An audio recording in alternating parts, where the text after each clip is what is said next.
Hello, everyone, and welcome to Call It Crits. Tonight, most of us are feeling like bags of crap, which is like bags of what's its or bags of crap.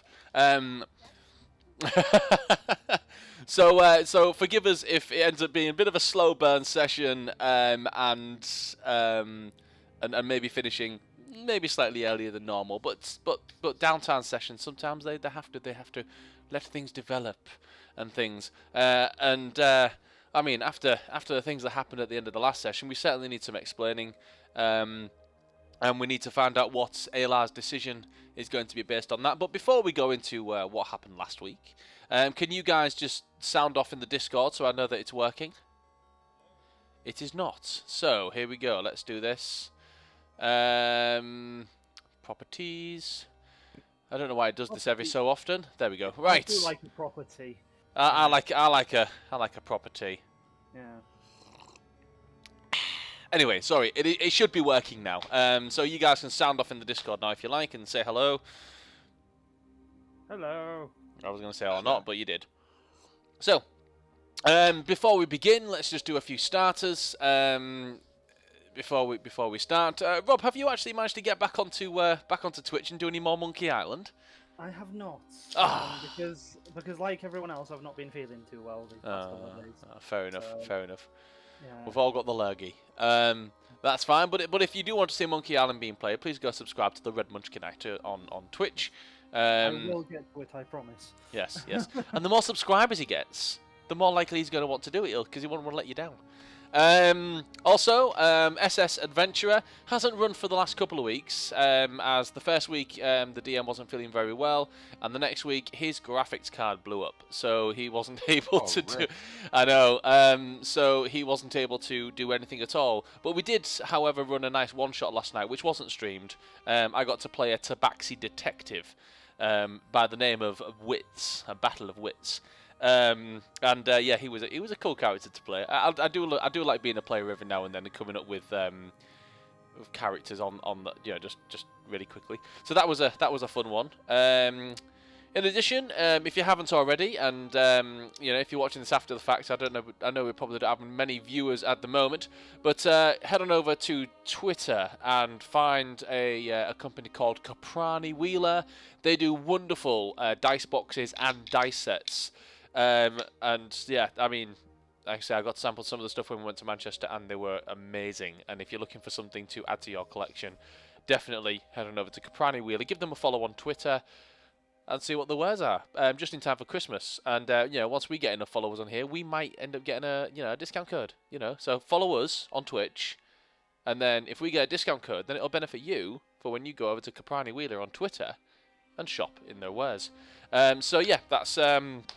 I think that's pretty much it for any announcements and things that I wanted to do today. So let's go into where last we left off on the session. So where last we left off, you guys, it was the session after the Halloween session, wasn't it? So you'd made your way through the Elladell Woods and finally made it to Elladell, where you met a few people from Aelar's past. And so Aelar's been getting a bit of a blast from the past with brand new information most of the time, because he left a lot of his past for me to manipulate as the dungeon master.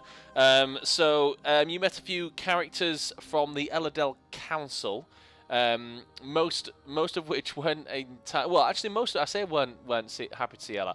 They didn't recognise him because it's been around about a decade since Aelar left Elladell. So he's grown. And is wearing much more formal armor this time, probably a little bit more wary after spending time in the city. So yeah, you look different, Aelar, in comparison to when you left. So the characters, you had Maya Glenmere, who was the one that met you on the teleporting circle. Who led you through the town and to tell you where your lodgings would be at the Blushing Branch with Rinoin, who is the elf, female elf. You had Other people sitting on the council, there was Shay Winterborn, who was the cleric of the Wild Mother of Melora. She was the only one that didn't really shun you here. Didn't really, you know, didn't want you to leave and didn't really have any opinions either way.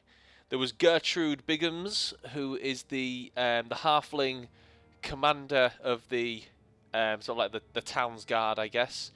And Valdin Hamming, who is he's a male elf who's a bit of a, yeah, he kind of, I think his name kind of speaks for itself. He hams things up. I don't know why I named him that. But yeah, he's one of the ones that sits on the council as well. He probably wouldn't have had much to say either way about you leaving, or you know, your not exile, but not particularly wanting you there, because of who you were or what you were. So yeah, you met with these, had a conversation about things. They basically told you that that Herion, since becoming the leader of Verto, has forgotten about the Eladel. Whether he doesn't go to Eladel because he doesn't see it as significant, or whether he doesn't go to Eladel or pay it much mind because of maybe painful memories of his mother living there, you don't know. But yeah, he's basically, since becoming the leader of Verto, he's not been there. He's not been back, and kind of left it to, not to ruin, but to itself. So yeah, and then after a conversation between the council members and some messages whispered to you, Aelar, by Shay, you were then approached with a question of quite high significance. And it was Maya that posed the question to you through almost gritted teeth, asking, would you want to take the trial of Anselm on their behalf? So, as not the champion of Eladel, but as the chosen trial taker from Eladel. And that's where we left the session. And it was so for those for anyone in the audience, anyone watching, and for any players that might not know, the Trial of Anselm is something that is quite renowned across the whole of the kingdom and into the Commonwealth as well, as being the only way in which a new ruler or new monarch can be chosen. So even if you have a you don't have a birthright to the throne. Even if you are the prince, if you were King Caspian Devastra's son or daughter, you would not automatically have a claim to the throne. You would still have to take the trial of Anselm, pass the trial, and then you would be able to rule as monarch over the kingdom. It just so happens that any prince or princess, anyone that has a birthright, or anyone that is the prince or princess, they've been trained from an early age to take the trial. So it's something that it very rarely happens that the next in line doesn't get passed on. However, King Caspian Devastra has no heirs and has has openly said that he has no desire to produce an heir. He said he wanted his legacy to be for a better kingdom, which he's concentrated on more. That was what he wanted his legacy to be. So the trial opened up for the very first time after many nobles tried and failed. The trials opened up for the very first time in a long time to the public, to anyone that lived in the kingdom. And that's where it brings us to this. You've got the opportunity now to take the trial. So, the question has been posed to you, Aelar, as Maya sits there with a stern and poised look. Valdin seems to be on the edge of his seat, with anticipation. You look at Gertrude, and there is no change in emotion. It's like a straight line for a face. So you can't read that person. And Shay is remaining looking anxious somewhat, but Shay usually looks anxious. So, will you? Say yes, say yes, say yes, say yes, So, say yes, say Aelar, yes, say yes, say yes. Aelar pauses and he looks to his valued colleagues. What does he read from his companions? Say yes, say yes, say yes, say yes, say yes, say yes, say yes, say yes, say yes. Give me an insight roll. Uh-oh. Can we contest this? If you want to try and not let on what you're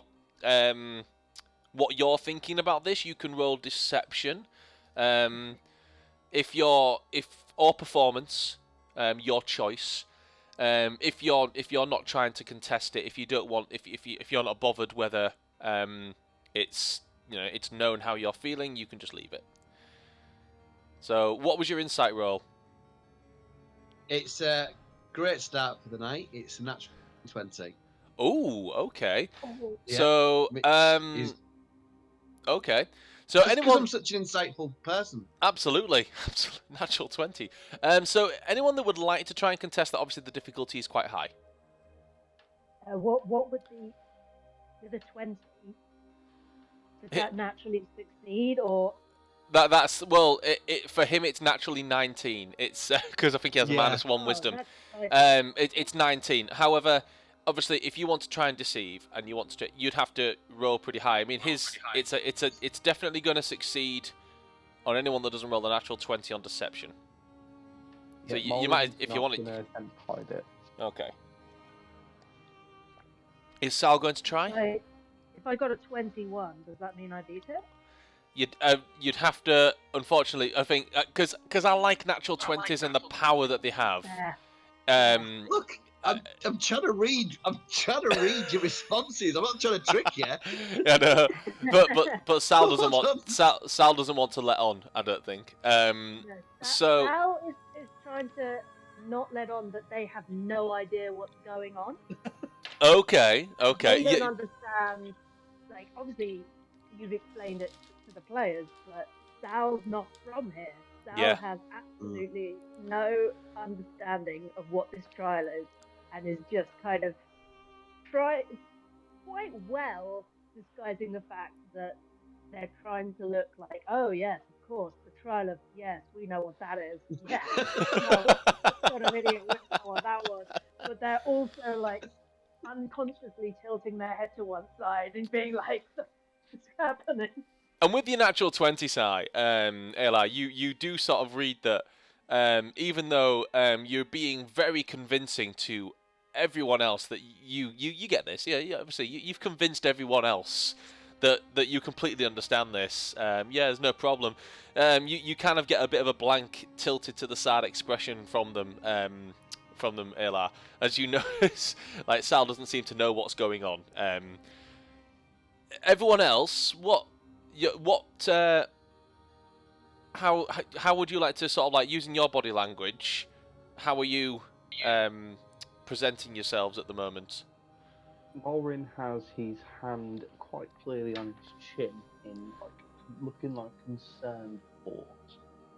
Okay. So you could probably read a little bit of concern, perhaps, from Malrin. Mm-hmm. Okay. What about Raljin? What instead, rather than shouting, do it, what's his? No, he's actually bouncing up and like literally shaking in his seat, going, "Say yes, say yes, say yes, say yes." Okay, yeah, that's very vocal from Raljin. What about Grinks?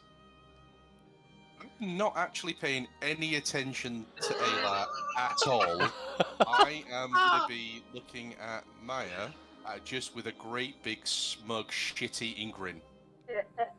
Okay, so you see that Grinks is looking at Maya with confidence, I guess. So yeah, that's Smugness, arrogance, pick one. Smugness, arrogant, yeah. Right. That's what you read.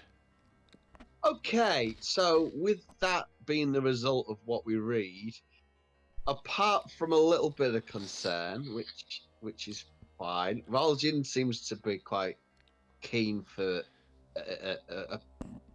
me to pursue this opportunity. You've remained quiet for quite some time. Is this something that you want to discuss in private with your party members? Um, We will allow you the time. We can vacate the chambers and give you time to discuss and time to confer. Obviously, taking up the trial of Anselm isn't something to be taken lightly. It is... The reward in itself is rulership of a kingdom, so it's not something that you should maybe, Oh. agree to on a whim. yeah, I would very much like to take up that opportunity. So I value what my adventuring friends would have to say. How about, rather than giving us an answer now, and rushing into, and she looks at Valdin, who looks like he's on the edge of his seat, rushing into a decision that you may not know all the facts about, or may not know exactly how you feel about it. Why don't you take some time, as much time as you need?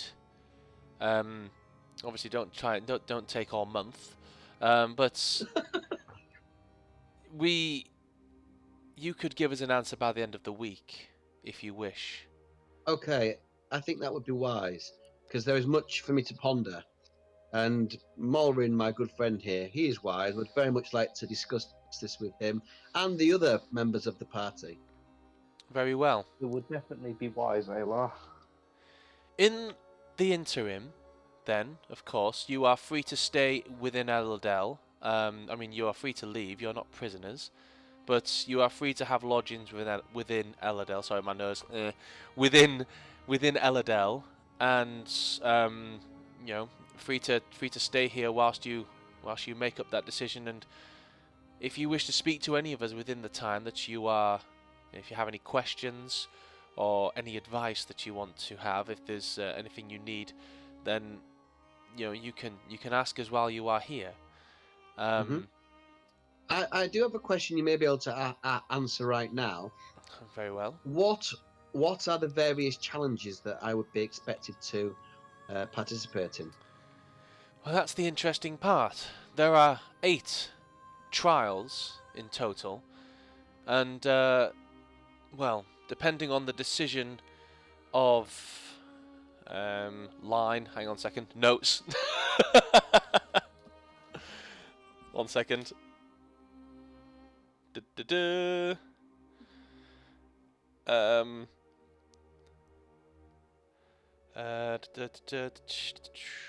Because one of the challenges, as I believe, has already taken place. Is that correct?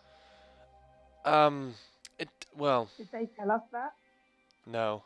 Or was that out of character? Depending on the decision of Zenonkenis, who is a decider, a reader of events gone by, then you may have already passed some of them. But that is something that we cannot grant you access to Zenon until you have decided that you are going to take the trial. Okay. So one thing we can tell you what the trials are going to be, what the trials are. Mm-hmm. Yes, and please. over the course of however long you want to take, you can confer with your party members and see if you have maybe met the criteria for any of these trials. If you're feeling confident about these, then Zenon might, or they might say that you've passed some of the trials, but then also tell you which trials you are yet to face and what you may have to expect of yourself. And some of them are going to be harder than others. Mm-hmm. The trials, if you are wanting to know. Yes, please. There are 8, and they don't. Is it 8? Hang on 1 second. 1, 2, 3, 4, 5, 6, 7. Yes, there are 8 trials, and there are no particular order to these trials, and they just happen within due course of you accepting taking the trial of Anselm. There is the trial of centeredness. In this trial, the prospective royal successor must prove that they can treat others with dignity and respect, and empower them to reach their own goals for the benefit of the kingdom. They must recognize the rights and views of individuals in their own council and take responsibility for the choices made and the risks that might come with it. There is the trial of decisiveness. In this trial, the prospective royal... She's pulled up a scroll for this, by the way. She's like reading from a scroll. In this trial, the prospective royal successor must prove that they can make difficult, clear-cut and timely decisions. Many have failed the trial of decisiveness. The next one, the trial of integrity. In this trial, the prospective royal successor must prove that they live in accordance to their deepest values, that they are honest with everyone, and always keep their word. The next one, the trial of protection. In this trial, the prospective royal successor must prove that they will do whatever it takes to protect the realm. The next one, the trial of order. In this trial, the prospective royal successor must prove that they understand law and order and is willing to execute justice swiftly and fairly. Many have failed this one. The trial of inspiration. In this trial, the prospective royal successor must prove that they can inspire their followers and their peers. The trial of faith.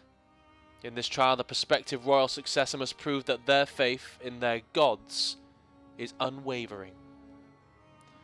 And finally, the trial of legacy. In this trial, the prospective royal successor must explain what the legacy that they want to leave. Those are the 8 trials. Very interesting. And they're not in any particular order? There is no particular order to these trials, and like I've explained already, if you choose to take the trials and you meet before notes and you meet before Zenon, you may have already passed some of them. I'm not entirely sure on which ones it may be, if any. But well, that is something that you could discuss with your party members. Yes. Thank you for that. That was very interesting. It's given me a lot to think about. I'd like to discuss it with my colleagues, if I may. Of course. We can call this meeting here. We do all have other duties to be taken care of. And you see Valding just kind of sits back and goes, "Oh, I thought he was going to make a decision there and then. It's okay. Take your time. It's not like it's the whole kingdom or anything, but just don't take too long. Don't leave me on the edge of your seat. And if you do have any questions about anything, you come and see me. I'll be spending most of my time over at Waynier's, probably advising him on some of his new weaponry. So you can go and see me over there. I'm going to be spending over the next day over there.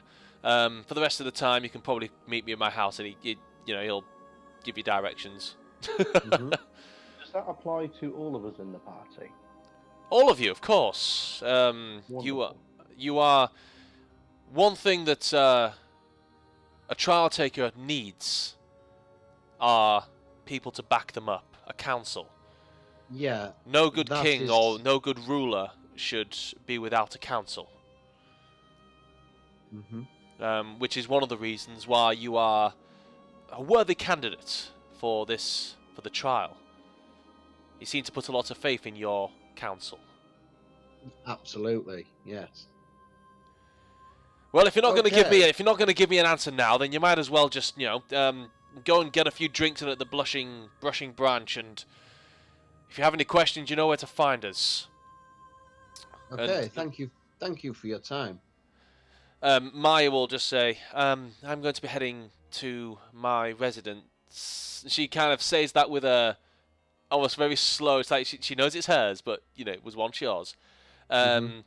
But if you do wish to speak, you can head over to the Chrysanthemum Chateau.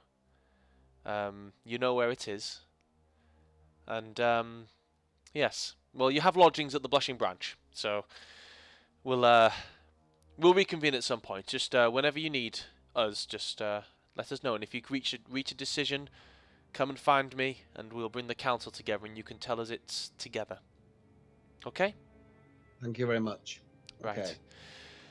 Okay. Okay. We'll say this meeting of the council is adjourned unless there's any other business. No? Nope. Right. Okay. And she says, you may leave through the doors. We'll finish off the other points afterwards. Thank you. And she the doors open. The two guards open the doors like real stiffly because Gertrude's in the room. So they just kind of open the doors, and you are sort of like not ushered out, but shown which way to go. And yeah, you go on. Sorry, go on. So no, you go. I was gonna say if Can we that's see anywhere quiet, like a garden, like a public garden or something, which is going to be quieter for us to discuss. Mullen is unusually suspicious. okay. I mean, there's the place is there's loads of like small little gardens and woodlands and things like that you could find to sit in with benches, some little woodland pathways. It's mostly a sort of like a menagerie of different types of trees and things here. It's quite beautiful, really. So yeah, you can probably find a quiet place that isn't a tavern or anything like that. Yeah, I would know the area quite well, wouldn't I, Phil? So I'd be able to sort of take us to a quiet place. Is Yeah, that not? absolutely. Yeah, I will say that you were able to find a place. If I can get my map up, actually, which I seem to forget these days. So hang on 1 second. Is the place with the statue a quiet place? That is just the back of the the Temple of the Wild Mother. So it's still within the temple grounds. It'll be quiet. There's not going to be too many people around. Some people do. Or would we prefer somewhere with just trees and? It's up to the party. This is your show. Mm-hmm. I would take us to the quietest place, Phil. Okie dokie. So we'll say that you found a quiet place. It's not too far from the Chrysanthemum Chateau. So it's it's close to where you used to live. Just within like some of the trees and like a little wooded area. And there's a few benches around there. It's like a little park where people would come and walk. So you might get the odd pedestrian walking by, but it wouldn't be anyone that's particularly interested in what you're doing. And you can probably walk off the beaten path and find a quieter place to have a discussion. Absolutely. So Okay. we'll say for brevity, sake of brevity, you head on up to Aelar's secret woodland walk, and yeah, you kind of have a look around. There's no one else around. Yeah, you found yourself a nice quiet little place. Okay, I'd just like to start by saying, if I am to do this, it would be on two conditions for me. Firstly, that I'd have your support, and secondly, that you'd be in my council, and that's just for starters. Okay, has anyone else got anything to add or to raise? Now that sorry, I know that I got a little excited back there, but now that I've really thought about it on the walk over here, if you want to do this, you will have my support, but this will change not just your life, but the lives of everyone in the kingdom. That is a great responsibility. Mm-hmm. Is that something that you want to bear? I am unsure at the moment. That is exactly why I wanted to speak to you, my valued companions, because even I don't know that right now. Because would it take us away from other things that we wanted to pursue? That's another thing to think about. I mean, Or would it be a vehicle to use to address some of the things that we want to pursue? I don't know. Morin will step out of his armor, so you hear the clicking of the crystals at the back foot separating apart as he steps out. And just as an aside, anybody who's played Fallout 4, I imagine how the character enters and exits power armor. That's Yeah. how I imagine Morin enters and exits his own armor. And Morin will pull out his pipe. He's going to then sort of push one of the side panels, and the armor will start to kneel, and Morin will sit on his armor's lap whilst he's smoking his pipe. The thing I am conscious of, Aelar, Morin says as he's taking a smoke of his pipe, is that you have been away from Eldel for a decade.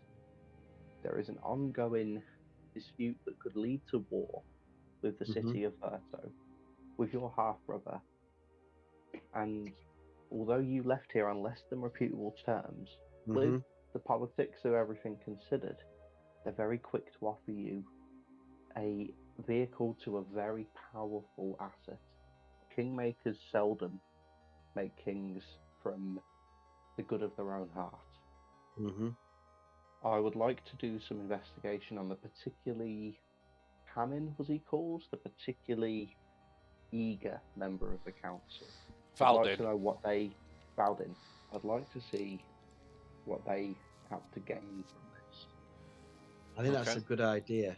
Yeah, let's find out the intentions of the people that are pressing forward this invitation to a hot seat of power. Yeah, let's find out what it is they want.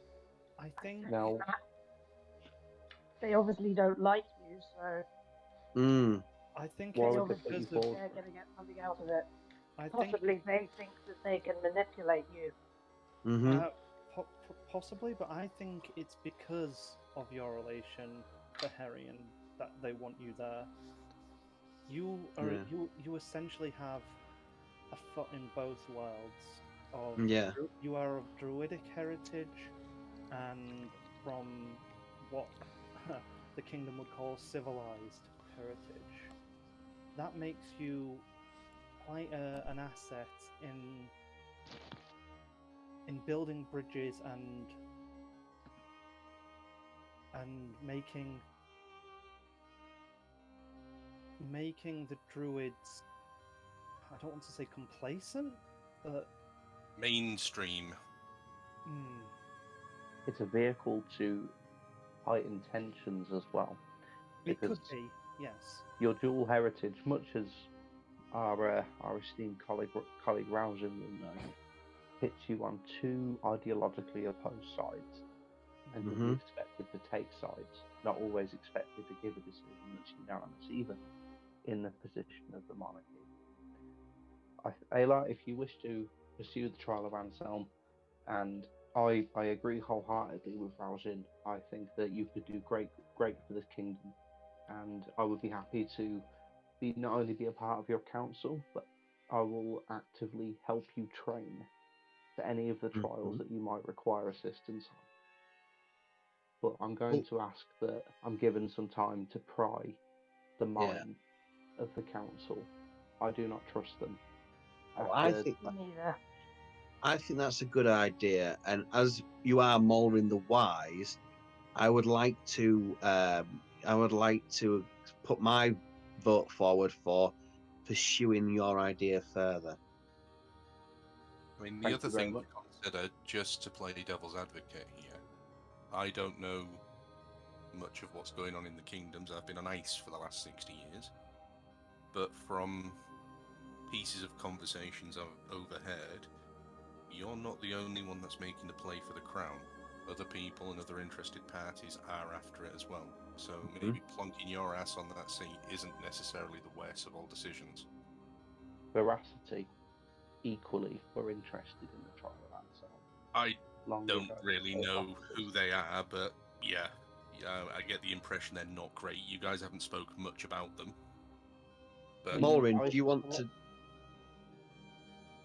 Go ahead, Aelar. I was going to say, Malrin, do you want to tell Grinks about what we know on Veracity? Veracity were an entity. I'll mention this to Sabo as well. I'm going to use prestidigitation to do some small animation works on the ground. Uh-huh. Veracity are an organisation that, at the very onset of our party forming upon Dondon Wisemorn, upon the invitation of Dondon, they offered us a chance to stand in as their candidates for the trial of Anselm, and they wished to manipulate the party in the events.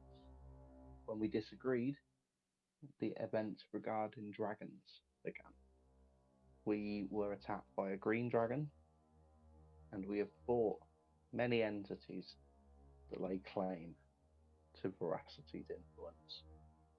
I suspect that the Lord of Siren is in cahoots with not only Veracity, but with Herion too. And I would be very cautious, considering we can't truly guarantee the allegiance of this town. I'd be very cautious to accept something that could become a political deadlock, but also a very grave danger. I believe that you are the right candidate for the throne. You listen to people that you believe have a better knowledge on something than you. And you make steadfast decisions for the right of everybody, not just for yourself. Two very important traits for a leader of any kind. But I'm just pleased one of the challenges wasn't about wisdom. I would have helped you, of course I would have. Yeah. And I think I remember hearing somewhere, it may have been in a story or in a history book, I don't remember where, but they often say that the people who are best suited to lead don't seek out that power but have it thrust upon them. What you're referencing, Raujin, is actually from the 74 critiques of Johann Withernard. A very good book. Oh dear. A popular tome. It's been translated into many languages. Yes. I am conscious, Aelar, that given Sal has a level of distrust of this council also. No, I can see, yeah. The two of us may be best suited to go and investigate this issue. Good idea. It would be very, very bad for you to be seen investigating this for obvious reasons. Yes. But perhaps if Raujin and Grinks accompany you to the rest of your evening, Sal, would you be willing to come and do some clandestine work with me? This sounds good. Sal, you might need these. I'm going to reach into my pocket and I'm going to take out a small leather-wrapped case and hand it over. It's no bigger than your outstretched hand. Your outstretched. Oh God! For a moment there, I thought you said no bigger than you are. Like, Where was I keeping that? A bag of holding. Where were you hiding that? If you have to ask. Oh dear. So sorry, no bigger than my hand. Your palm. Okay, good. What is it you've handed over? My lockpicks. They're obsidian with flecks of blue, cobalt, and red stone. They're very brittle, but very, very good. Are these magic? Or are they just pretty? I don't know, Phil, they were one of my starting items. I mean, could they be +1 lockpicks? I will say that, I will say that these add a +2 to any lock picking. Excellent. I don't think I'm going to need these anymore, so you may as well hang on to them. Oh, very nice. Yes, I've realised out of character that for someone who has proficiency in thieves' tools, I don't think I actually have thieves' tools, so this is good. Oh no, I do have thieves' tools, but if these are +2 then. Yeah, well, actually, they're going to plus your proficiency addition. So what is your proficiency bonus at the minute? Is it +3? Thieves' tools? Oh, for thieves' tools +9. So no, but like your actual proficiency bonus at the minute is yeah +3. So that what I'll say that those do, because I'm nice, is those lockpicks you're going to be able to, if you use those, you can double your proficiency bonus when using when unlocking doors. Oh, I have expertise in lockpicking, so I think I already have that. So you can add your proficiency again. Again? Yeah. Oh wait, Double does it add on expertise the or like extra expertise three? point It's going to 5. be +9 to your proficiency roll. Yes. So it'll be plus 9. Yeah. So +9 plus. So I would have. So you'd roll your dexterity, for or sleight of hand for lock picking, and you would add +9. Yeah, that's a Yeah. bit silly. Pretty good. Plus 15.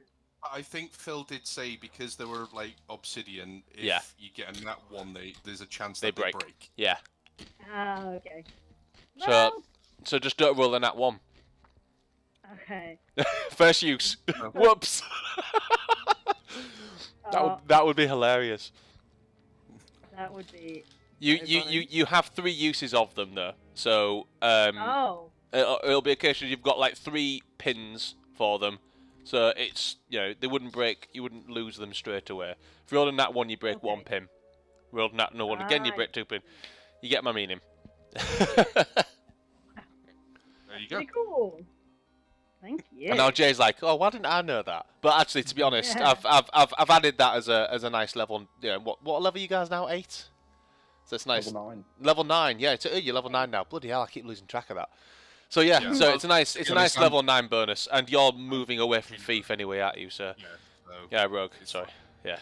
So I went 3rd edition then. So, where would you like to go from here then, guys? What's the plan? I'd quite like So- to grab Raljin just for a second. Okay. For those of you that want to know what there is to do in Eladel, you can, if you have a look at the map on the Discord server, I've got it up for the viewers on stream. But if you go into the map on the Discord server, there's several places that you can go. One thing you will know is to get across the river, across Verta Pass, there is a boathouse which is just next to the Temple of the Wild Mother. There's a little boathouse on the river. You can get a little boat that goes across, unless you know the spell Mold Earth, which is what they use to make the stepping stones come up. So it's entirely up to you. You can do one or the other. On that side, that's how you're going to have to get back to the Blushing Branch, by the way. You're going to have to go take the boat across or Mold Earth.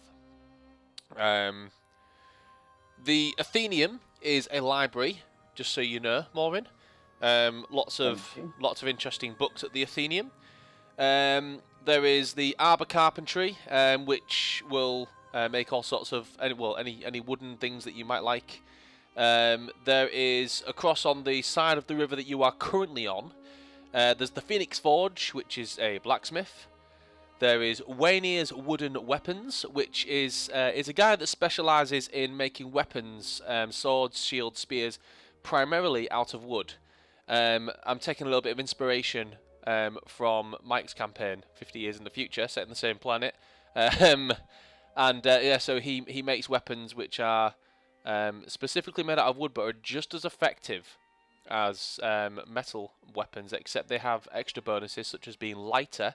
So even sort of like long swords can be used as finesse. So there's those. There is the 5-leaf clover, which is very much like Cohen's Collectibles. It's a bit of a like a general store that you can pick up all sorts of different things in, potions. Want to go there? Definitely want to go And there. I will break out the random magic item table, but they have Yes. they have a nature flair to them, because at the 5-leaf clover, the owner, I've got the name on here somewhere, actually makes the magical items through experimentation. And then there's the Arcane Gateway. They are mainly for magic books, magic scrolls, and magical what's the word, components. So there's also things like the watchtowers and things like that, which is where if you want to go speak to guards and stuff like that. And of course there's the Chrysanthemum Chateau, which is where Maya is currently living. So, Phil, yes. have I got any long lost trusted friends that I could 100% trust? You have a couple of friends that you would have considered really good friends here, just a couple, that you would have studied with before having your education denied to you because of your heritage. So there was Neonin and Relnor, and they're both elves. Neonin is male, Relnor is female, and they're brother and sister. And they were basically their mother was a friend of your mother's, which is how you got to know each other. And what do they do now? And would they have an idea about the inner workings of the council and why it wants to pursue certain avenues? You wouldn't know because you were teenagers when you left. They were teenagers, so they wouldn't have had a place. You will know that Neonin was quite book smart. So he was a bit of a nerd, really. He was always had his nose in a book. Loved like fantasy, literature, and history. Relnor was a bit of a tomboy. She liked to go hunting in the woods, and was always she had a pet mole, which you always found really strange as a boy. But yeah, it was. But this mole seemed to follow her around everywhere. So yeah, those are little details about them. Interesting. Yeah, the mole was called Mr. Bits.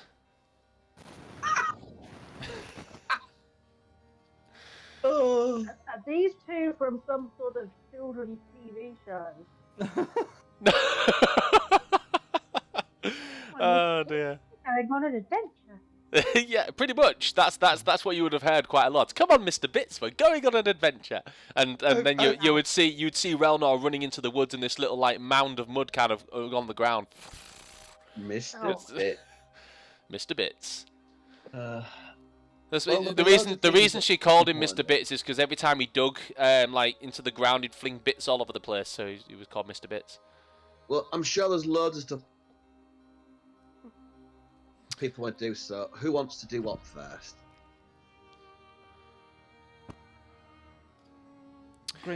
You don't have to stick together. It's entirely up to you. You can. Well, we're already going to split apart because we've got Sal and Malrin have got a little side mission to do. I'm sure that Grinks would like to, I'm guessing, go to the magic shop. I would love to, but I'm broke. But yes. Do you guys want to do that first? I was going to offer the same, to be fair. Yeah, it kind of makes sense for you guys to go first, I suppose. Oh, okay. Unless you want us to go first. Yeah, because I imagine don't it know would what give Phil time to think as well. Okay. Yeah. All right, I've got stuff, but so who's going first? Who are we with first? After you, Grings and Razin. Okay, so are you guys sound like going sort of like into the middle and break, and you're disappearing into Eladel and exploring. So Are the guards still following us when we split no, off? Or... in fact you've been left completely on your own now. There's no one following you, no one tailing you. But if you want to be sure, you can give me a perception check. That's not great. It's 13 on dice, which works out to 14. Okay, so as you leave the woodland, you were certainly alone in the woodland from what you could see. And as you leave and enter back out into Eladel, it's not a quiet place. There are other people that walk around, all elves, the only other race that you've seen here so far is Gertrude, who was the halfling. Everyone else has been elf. Just so you know from previous session, you were told by Yul to find Besso, who was a Dragonborn. Just in case anyone had forgotten. I don't know if characters might have remembered and players forgot, but Oh, I yeah. completely forgotten Yeah. about that. So Besso is the Dragonborn that Yul said to speak to.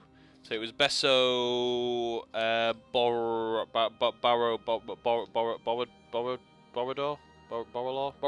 Besso Boroclaw. Can't remember my own writing. So yeah. You were asked to speak to Besso Boroclaw, so he will be around here somewhere as well. But for now, you sort of leave, and it's elves, and you do get quite a few looks. And because who is it together? Grinks and Raljin. So you do get quite a few side eyes I'm going from. to be making sure I'm walking a step behind and to Aelar's left. Okay, so yeah, you get quite a lot of side eyes from a lot of the elves, and you know, because obviously there is a deep-seated history between the elves and the drows in Anera specifically, and in in Accalia, just full stop. So you know, but you kind of gather that aside from probably the Kiakaith that have made their way through here, these elves probably haven't seen many drow, and especially knowing that the Kiakaith themselves actually move through as a faction. So they move through like on official business, so they'd likely be escorted around by Maya or one of the other members of the council. They wouldn't like free roam around. So the fact that there's two drow that are just appear to be just walking around freely, and not in a threatening way. And there's no one that appears to be scared, but there are definitely looks from some of the villagers who maybe questioning their head. Oh, where are they from? What's going on here? Is it the Kiakaith again? What's going on? You know, you're not entirely sure what they're thinking, but there's definitely thoughts and stares. Okay. So. Raljin, Yeah. you know that surprise I said I had for you? Yeah. I want you to think about what you would say to your mum if you could get a message to her. Okay. 25 words or less. And then think really hard and use the ring. Think of it as a present. You get to speak to your mum. Okay. I haven't quite realised that what you're hinting at, so I'm thinking to myself, I speak to her quite often, really, but okay. I mean, I've got no idea how yeah. this is going to work. Like, literally, this is the first time sending has been cast. Okay, so, I think to myself, I think, hi, Mum. Quite a lot has happened since I left Ashen Oak.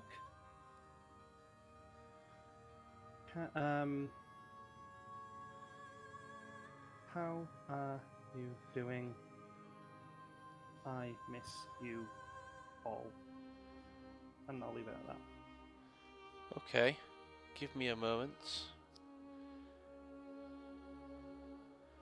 There's a pause, a long pause in between you sort of sending the message and you're, and as you probably expect, there isn't a reply for, you just kind of, I think in your head, you're probably just sending a message to let your mum know that you're safe and everything. So there's, as expected, not a lot happens. Just give me a second.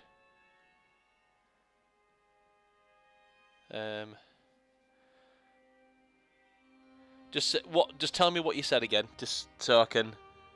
Hi, Mum. How are you doing? I think. I don't remember Yeah, something like that. Yeah. So, hi, Mum. How are you doing? A lot has happened since since we left Ashen Oak. I miss you all. Okay. Uh,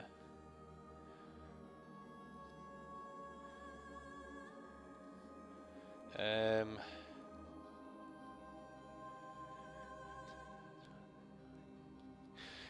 I've got to write out the message first before I do it. um,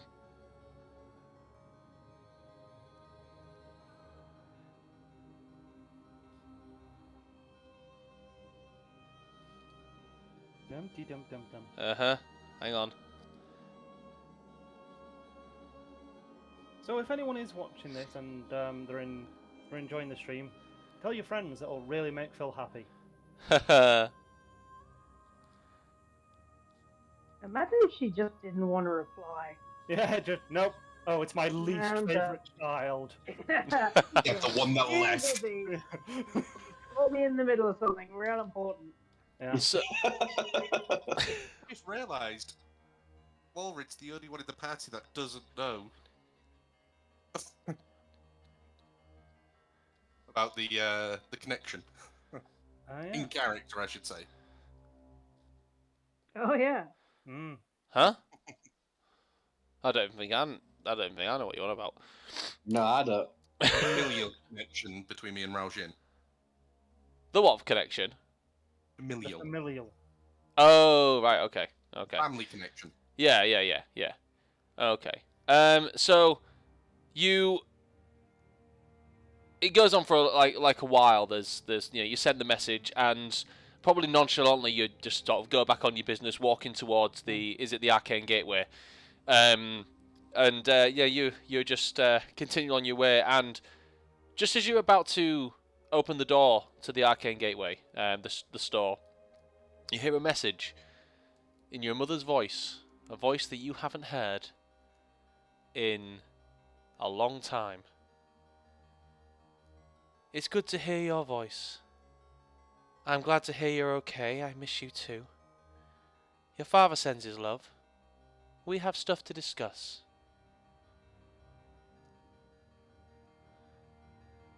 I stop, and if Grinks looks, he Oh, yeah. sees that some of the colour is drained from my face, and there are tears in my eyes. I'm just going to look at Raojin, put my hand on his shoulder, smile, and just say, magic. And walk into the shop. Into the I'm not magic gonna shop, as do if it was that. as if it was an advertisement for the magic shop. Oh.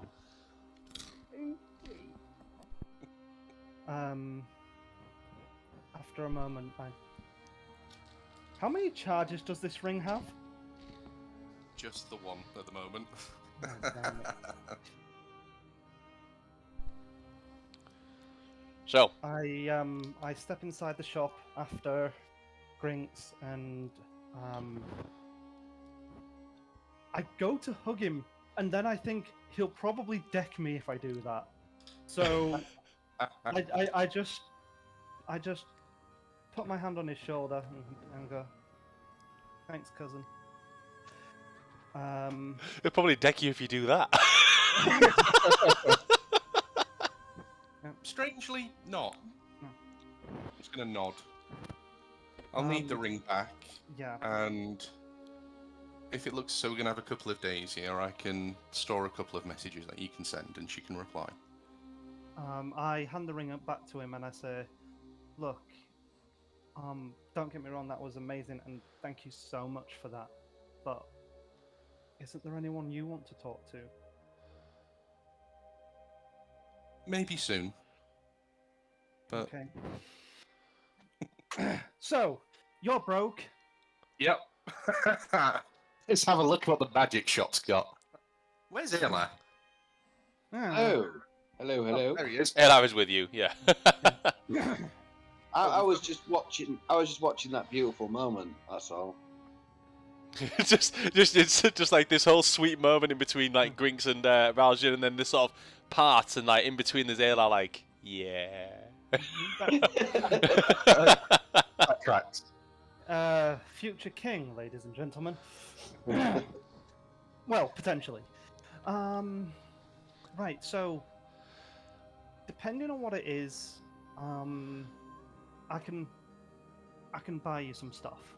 You suddenly hear a voice. Welcome to the Arcane Gateway, I Malador try at and your prove service. Darkness, and it doesn't work. I've already used it today. Can I just fat little? It's almost as soon as there is this discussion of what can we buy you, he just suddenly pops up and is like, welcome to the Arcane Gateway, Malador at your service. How can I help? Phil, do And I you know see, Malador? yes, actually, you'll have seen Malador before. He's owned the Arcane Gateway for a long time. What you see before you is an elf with it's kind of it's got scruffy black hair, and he's wearing sort of like long robes, sort of like go with the whole magical theme. But he has like his top buttons undone, so it looks like he's kind of doesn't really care about the whole presentation part as much as he does about the whole selling things. He's got quite smooth elven features, and deep brown eyes, and he greets you with the biggest smile. And as his hand comes up, his fingers are adorned with quite a lot of rings, gold, silver rings with different gems and jewels within them. It's like, so how can I help you, customers? Just What do I Jeez. know about him? Is he trustworthy? Is he a good, reputable salesman? You know that he's a salesman. You know that he's definitely reputable. I mean, the Arcane Gateway is the only magic store, the only magic shop in Eladel. So but he likes, he's definitely a salesman. He will try and make a good sale on what he's Okay. on what he's trying to do. The store itself is more in the way of there's the odd magical item that could be sold here, and enchantments that he can do. You know that much, and you know that he sells. There's things like spell scrolls and potions that he would sell within this store. So, what do you stand there and stare at me all day, or are we going to talk brass tacks or should I say, gold tacks? I'm just gonna kind of look over at Raljin. I'm a little bit confused at this. This is looking a bit rich for my blood. Oh, okay, right, okay. So, my friend here, and I gesture to Grinks. I go, he is quite knowledgeable in the arcane, and he's looking to make some purchases. Oh, well, then you've definitely come to the right place. We are called the Arcane Gateway, and we're not called that because we sell the best muffins in town. However, we do sell the best muffins in town, so if you want one of those as well... Oh, muffins. Oh, yes, absolutely. What spells do you have? Any scrolls or anything along those lines? Oh, well, of course. I have some of the pre-written spell scrolls that I just have prepared. Usually common spells. They're not really for the most advanced magic users. However, looking at yourself, maybe you could persuade me to take a little time out of the day to maybe write you up a few. Use some of my magical components. Little pricey, though. But I'm sure your friend can help you afford it. Of course, he did say he was going to buy you something. Right, hang on a minute, guys. We also have those gems we picked up not too long ago. The 34 green gems worth 25 gold each. Oh, gems, eh? All right. Do you know what? Gold is nice, but gems, well, they can fetch a lot on the trade. So, if your wishing is to offload some gems, then of course you can switch currencies with me. I like to swing both ways, if you catch my drift. We've got 2 yellow, I 2 red, think I 3 do. blue, 34 green. He looks at you as you're like counting out the gems. His eyes almost turn like yellow and green and red as you're counting them out. Oh my! Now, look.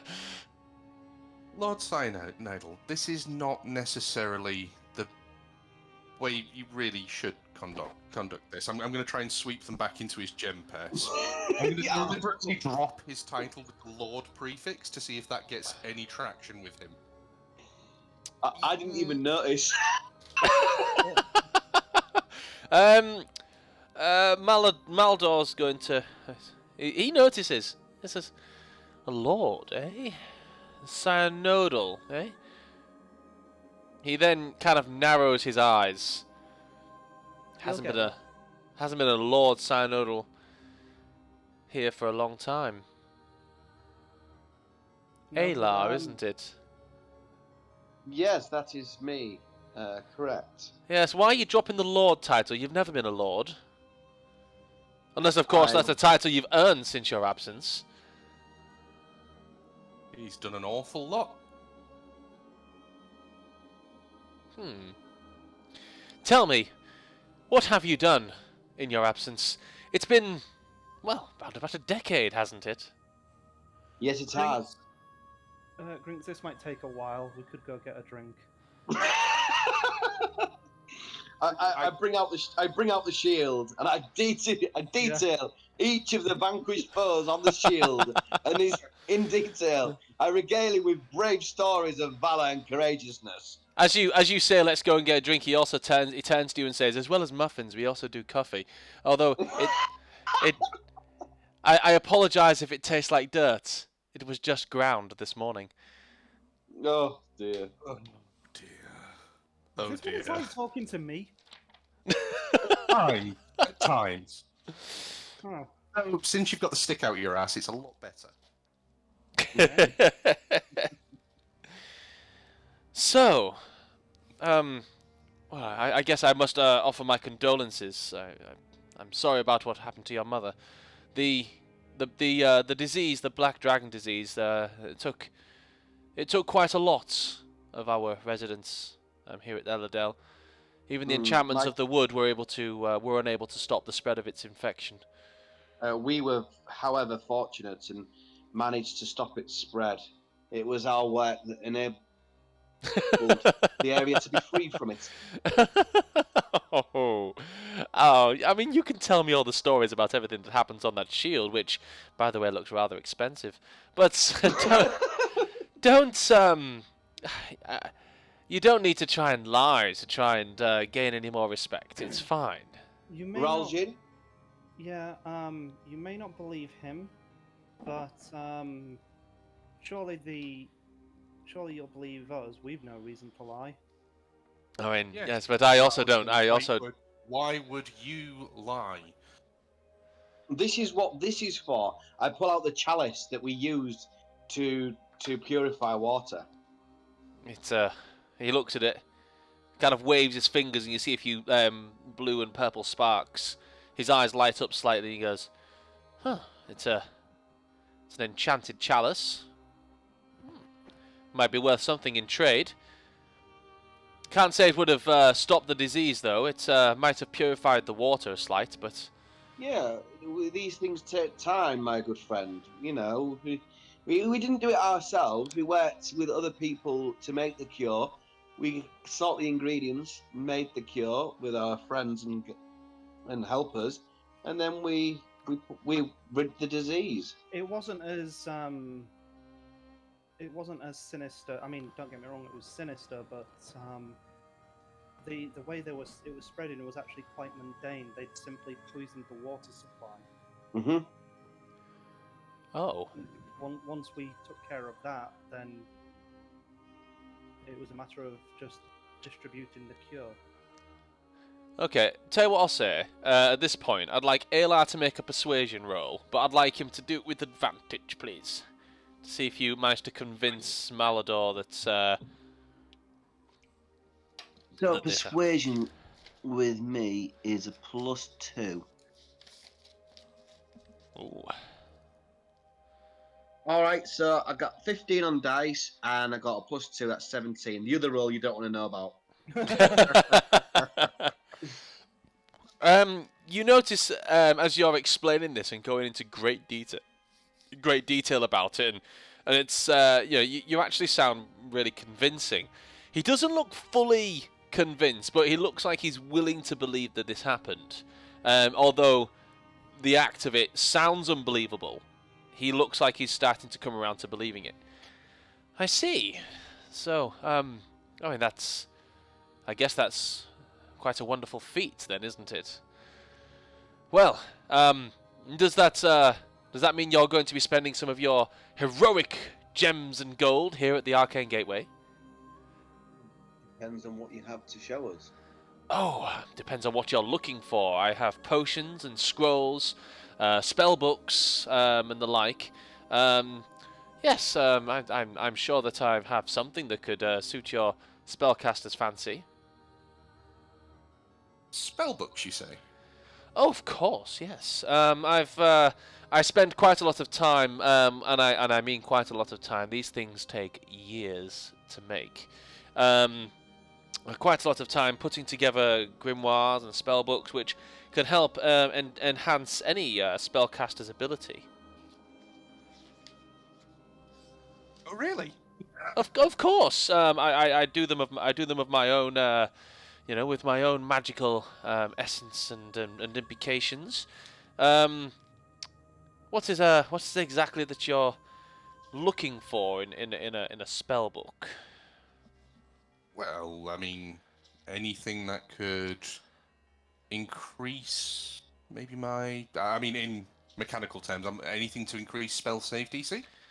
Let me look. I think I might have just the book, but I cannot find the page in my book. 1 second. I know I have this. Hang on. Oh my god, this is...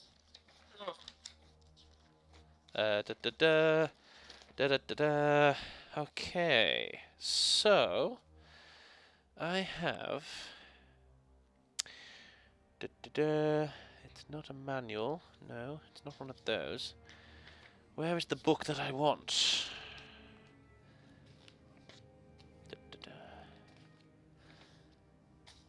Actually, that's why it's not there. It's because it's here. I have the I have the Tome of Spell Proficiency. It's a rudimentary tome, of course. It allows the reader, once having studied the book over the course of a week, to be able to increase the effectiveness of their magics, essentially by a +1. If you're to study this for a week, if you're to further study over 6 months, you can increase it by +2.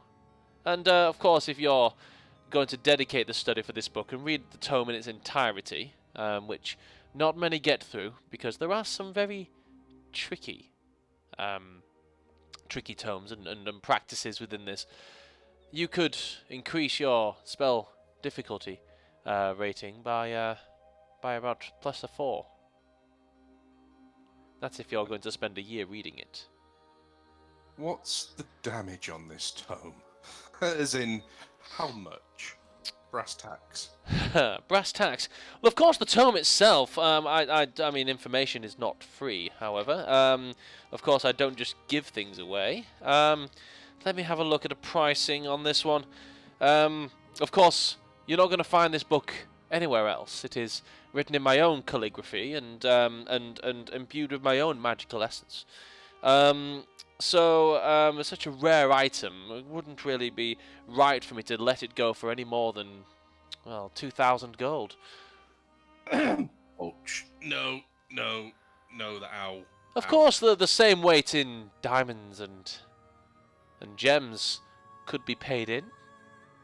I mean, we're going to be in town a few days. What about spells? If you've got any spell storing device, I'm quite happy to play battery for you for a while.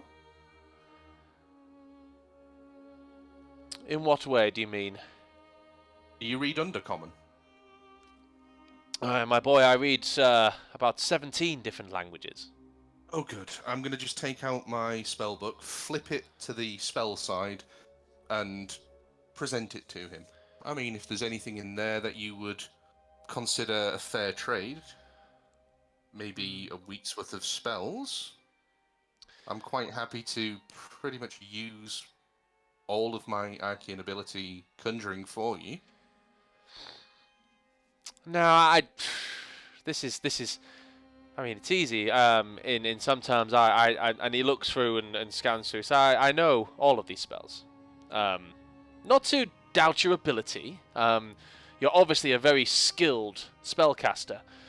However, the offer of your assistance in imbuing magical items and spell scrolls. Now that I don't think I can turn down. Obviously, business is business, and if I can sell more magical scrolls and I have more to sell, and doing less of the work, now that in itself is tempting. So how about a week in my service, and making sure that you're producing at least 4 spell scrolls a day. I will provide the materials. All you're going to have to do is write the spell scrolls and making sure that they are, in technical terms, at least one of your highest level spells. The rest of them can be whichever spells you wish. And for a day, over the course of a week, I will drop the price by 50%.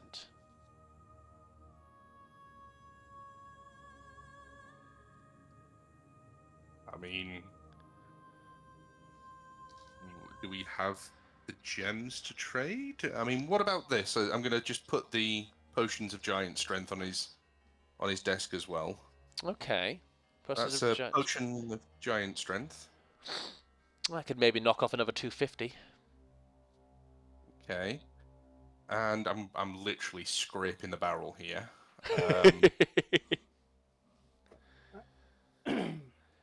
I mean, what's how much do you have in the way of gems? I don't know. I mean, so we'd have to make up 650 gold. 750 gold, but yes. It's worth a try. Wasn't born yesterday. Right, hang on a sec. Aelar's just taking his shoes and socks off, and he's doing some simple arithmetic. Oh God. So basically, let's just have a think. There we go. So, 1 second. Let's just have a 34. So we've got 34 of them times equals 850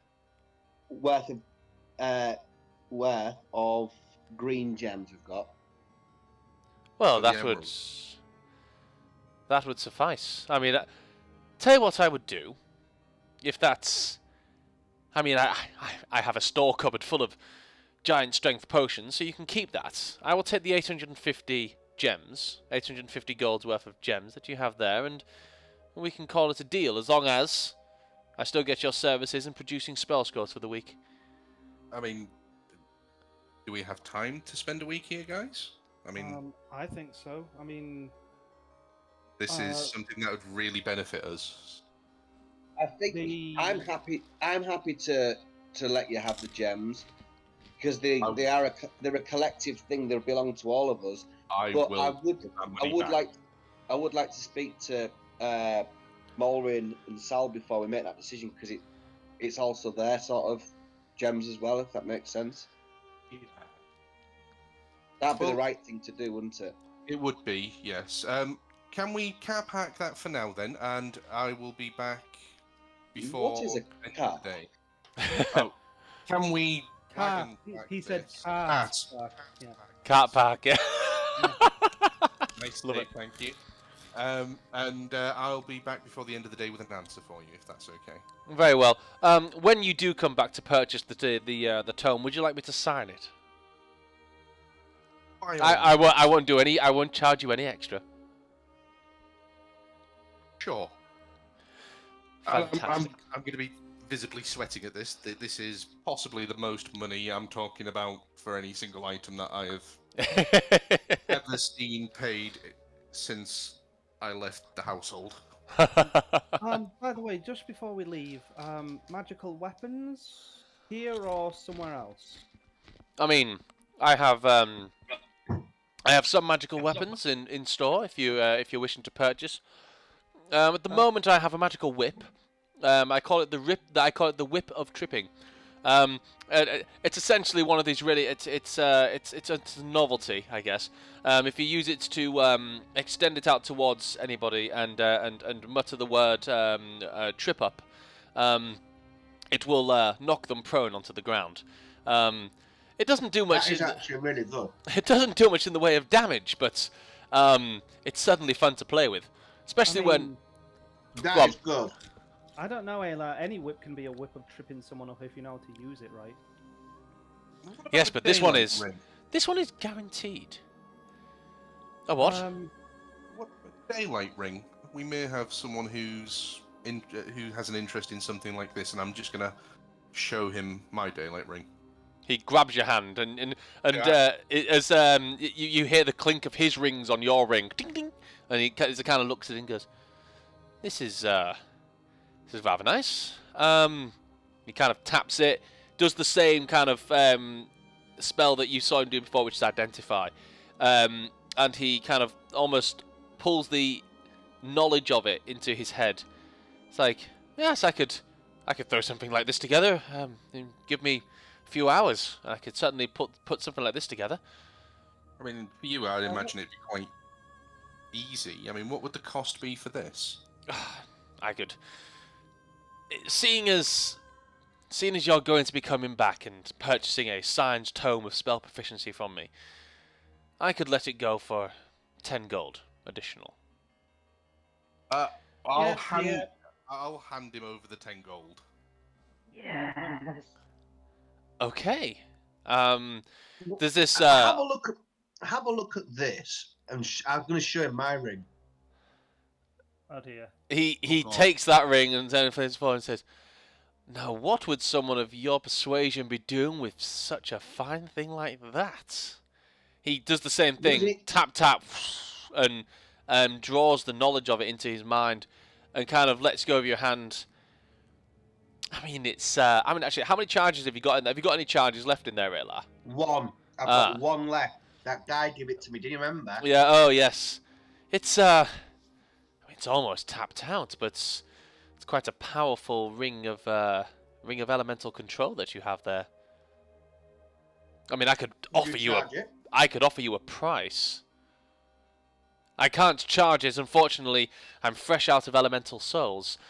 If you wish, I could summon an elemental and then you could vanquish it, but I would not do so within the confines of Eladel. Just in case the place burns down, you understand. Yes. If we're done here, guys, I'd like to check out that weapon shop, the wooden weapons, was it? Yeah, Waynier's. Waynier's Wooden Weapons does fine work.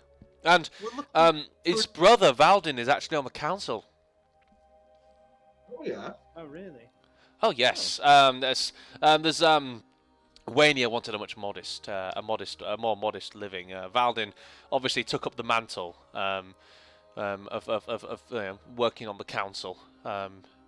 So yes, it's wonderful. There's a lovely heritage that goes back there, and yes, and certainly taking some of their weapons. Really, for wooden weapons, they are very sharp, and they don't give you splinters. We're also looking for a Dragonborn, and I'm going to give him the name. I've forgotten Besso. As soon as you say Dragonborn, it's like, Besso. Besso, yes. If you want to head back across the river, next door to the Athenaeum, Besso lives just across there.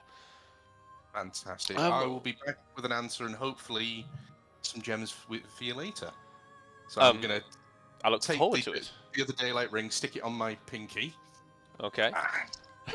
And okay, so to the wooden shop for you, Roljin? Yeah. Just while we're close. Okay.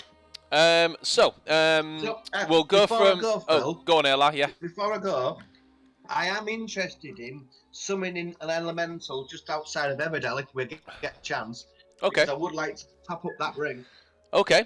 We will. At some We'll point during the week. we'll put a pin in that one. Yeah. So at some point during the week, you can have as many elementals as you like thrown at you if you like. I don't mind. that would be quite fun. So Yeah. we'll do that, and we'll cut across to so whilst you guys are making your way between and doing your thing at the Arcane Gateway, we'll go to Morin and Sal.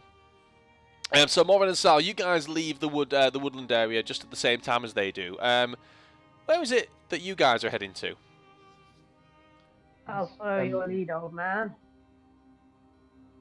As we're walking, I'll explain. I, as you'll probably noticed, Sal, have my own access to magic that can alter the mind and can force people. No, it can compel people to be honest with me, to reveal their thoughts. I do not use it against those who I consider my allies. Good. See yourself as present company, but I do not believe this council to be wholly beneficial to us. So, No, me neither. I believe with your prowess at climbing and observing from afar, combined with my ability to deter lies, I would like to speak to the enthusiastic one who is in the council, and I would like to ascertain what exactly he is being about. I would primarily ask that you act as a form of lookout. That works And for me. perhaps, if needs be, if we suspect documents or anything that can be read and obtained, I would ask that you retrieve them. I just wish to know that if Aelar is to be king, that we have all the information about his potential sponsors. Sounds good. Okay. So with that, yeah, I can't remember his name. Baldrin, is it? Valdin, yes. Baldin. So I would like to go and speak in armor, but obviously with the helmet down. Mm-hmm. Okay, so Valdin mentioned that he was going to be at Wainier's woodwork. Wainier's wooden weapons. He said he was going to be helping him out. So that is where you would find him. You head on over to. Go on. Before we do that, actually, did he mention he'd be back at his house as well? It was. He said he would be there for the rest of the time. So Wainier's was where he would be for today, and then he would be back home, for the rest of the week. You'd probably find him at his home, and he pointed out where that was. I would prefer to do worth- this with. Go, Sal. Is it worth talking to him first, and then you keep talking to him, and I slip away and visit his house? That's a good idea. Or we could even receive an invite. That's more your area of expertise. I'm Indeed. not as persuasive as I used to be. No. Let us go to this shop, this crafter's, and maybe we can peruse wares, but primarily let's talk to Valdrin. Okay, you will. You talk to Valdrin. I will keep an eye on him. I'm pretty alright at working out what people are thinking. Not so good at talking to them. I have something that will benefit your skill set here. And with that, Morin will cast non-detection on Sal. Oh. So, you see as Morin pulls from one of the pouches that come out of the armour, some diamond dust. And he sort of sprinkles it in front of you, up into the air, and he says a couple of words in a language that you don't understand. With that, you are now going to be incredibly hard to spot. So even if somebody tries to use magic to identify who or what you are, for the next 8 hours, they ain't got a chance. Just in case there were prying eyes. Excellent. Let's go and talk to whatever Valdin. his name was. Valdin. Yeah. Okay. I didn't bother to remember it. So, Valdin. you head on to the place that he said it was going to be for the next, just over today, for the next few hours, to Waynier's Wooden Weapons. As you get there, you notice that the building itself is quite a nice looking building. It's the front of it. It's sort of set into a tree, and it's beautifully carved and varnished and very well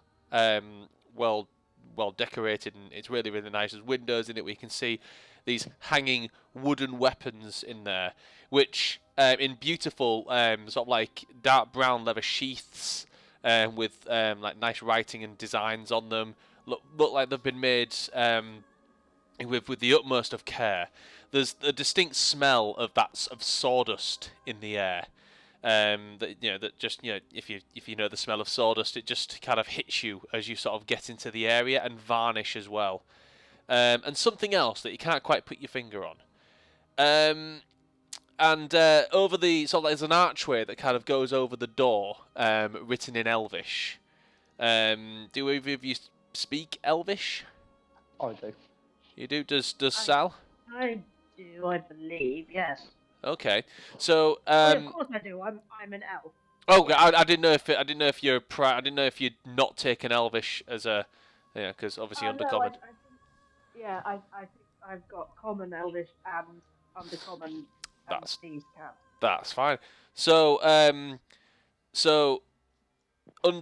above the door, it says Wainier Windspeakers, Wainier Windspeakers Wooden Weapons. So there's a surname on the end of there. Just Mulrin, because Sal, you won't have a clue, but Mulrin will, 'cause he's book smart. Give me a history check. Could somebody roll me a d20 and add 5 to it?